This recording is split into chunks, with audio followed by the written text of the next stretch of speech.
അനിയത്തിമാരായിട്ടാണ് കാണുന്നത്. നിങ്ങൾ എന്നോട് സത്യം പറഞ്ഞാൽ നമുക്ക് എന്തെങ്കിലും ഒരു കോംപ്രമൈസിലോട്ട് വരാം. പക്ഷെ നിങ്ങൾ കള്ളം പറഞ്ഞാൽ എനിക്കത് നിയമത്തിൻ്റെ രീതിയിലോട്ട് പോകേണ്ട വരുമെന്ന് ഞാൻ അവരോട് പറഞ്ഞു. കുറച്ച് പേരെ എല്ലാ കാലത്തും പറ്റിക്കാം, എല്ലാവരെയും കുറച്ച് കാലത്തേക്കും പറ്റിക്കാം. പക്ഷേ എല്ലാവരെയും എല്ലാ കാലത്തും പറ്റിക്കാൻ പറ്റില്ല. ചേച്ചി, ഇതിനകത്ത് നിയമത്തിലോട്ടൊന്നും പോകേണ്ട കാര്യമില്ല. നമ്മൾ സത്യമാണ് പറയുന്നത്. വെറും ഒരു 500-2000 രൂപയ്ക്ക് നമ്മൾ എടുത്തിട്ടുള്ളൂ, അതിൽ കൂടുതൽ എടുത്തില്ല. അത് പറഞ്ഞുകൊണ്ടിരുന്നു. എൻ്റെ കൺമുമ്പിൽ എങ്ങനെ വന്ന് നീ പെട്ടുപോയാൽ നിന്നെ ഞാൻ തുപ്പും. കടയിൽ വന്ന് പർച്ചേസ് ചെയ്ത ആരെങ്കിലും വേറെ സ്റ്റാഫുകളുടെ പേഴ്സണൽ അക്കൗണ്ടിലോട്ട് പേയ്മെന്റ് കൊടുത്തോ എന്ന് പറഞ്ഞൊരു സ്റ്റോറി ഞാൻ ഇടാൻ പോവുകയാണെന്ന് പറഞ്ഞു.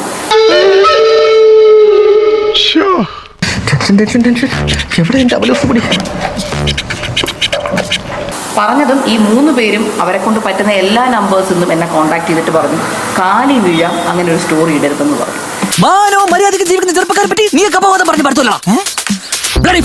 ജയിലിൽ കിടന്ന് ഉണ്ട തിന്നുണ്ടെങ്കിൽ ഒരു സൊല്യൂഷൻ പറഞ്ഞുതരാം. 35 ലക്ഷം രൂപ എൻ്റെ അക്കൗണ്ടിലേക്ക് ട്രാൻസ്ഫർ ചെയ്തേരും. സ്റ്റോറി ഇട്ടതും ഒരു മിനിറ്റ് പോലും ആയിട്ടില്ല, ഒരു എന്താ പറയുക, ഒരു വേവ് എന്ന് പറയുന്ന പോലെ അത്രയ്ക്കാണ് ആൾക്കാർ മെസ്സേജ് അയച്ചുകൊണ്ടിരുന്നത് വിത്ത് സ്ക്രീൻഷോട്ട്. നമ്മളെ പോലീസ് പിടിക്കുന്നാണോ തോന്നുന്നത്? ചുമ്മാ ഇങ്ങനെയുണ്ടോ കള്ളന്മാർ ലോകത്ത്? ചിലവരോട് ക്യാഷ് തരുമ്പോൾ പറയും ക്യാഷ് വേണ്ട, QR മതി. ചിലവരോട് ബേബി ഇവർക്ക് ക്യാഷ്, ലിക്വിഡ് ക്യാഷിന് ആവശ്യം വരുമ്പോൾ ഇവർ നേരെ തിരിച്ചായിരുന്നു പറയുന്നത്. സംശയമൊന്നുമില്ലല്ലോ അല്ലേ? കട്ട് കുറ്റബോധം തോന്നുമ്പോൾ രാവിലെ പത്രം എടുത്തൊന്ന് നോക്കും.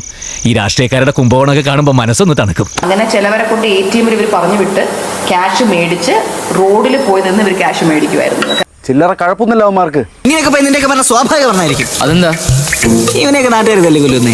ആ വീഡിയോയ്ക്കകത്ത് അവർ കംപ്ലീറ്റ് കാണിക്കുന്നുണ്ട്. ഓരോരുത്തർ എടുത്ത പൈസ എത്ര, എങ്ങനെ അഭിനയിക്കണം എന്നൊക്കെ അവിടെ കാണിക്കുന്നത് നിങ്ങൾ കാണുന്നുണ്ടല്ലോ.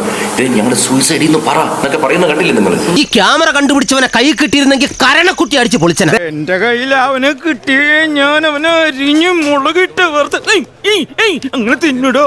ഞാനോ എൻ്റെ അച്ഛനോ ബിഗിനിങ് മുതൽ എന്താണോ പറഞ്ഞത് അത് നിങ്ങളുടെ മുമ്പിൽ ഇപ്പൊ തെളിഞ്ഞുകൊണ്ടാണ് ഇരിക്കുന്നത്. സത്യം പറഞ്ഞു, ആ പണം അവിടെ പോയി. പക്ഷെ അവർ പറഞ്ഞ ഒരു വാക്ക് പോലും ഇതുവരെ അവർക്കോ മീഡിയക്കാർക്കോ അവരുടെ കൂടെയുള്ള ആർക്കും തെളിയിക്കാൻ പറ്റിയിട്ടില്ല. കള്ളനവൻ പെരുങ്കള്ളൻ എന്റെ കൈ കിട്ടിയിട്ടില്ല. അപ്പൊ അവര് പറഞ്ഞ എല്ലാ കാര്യങ്ങളും സ്റ്റേറ്റ്മെന്റ്സ് തെളിയിച്ചിട്ട് അവർ പോയാൽ മതി. ഇയാളാണല്ലോ കോടതിയല്ലേ സാറേ? പല്ലിടിച്ച് അണ്ണാക്കിലേക്ക് കിണിക്കാത്ത കാര്യം പറയണേക്കാ.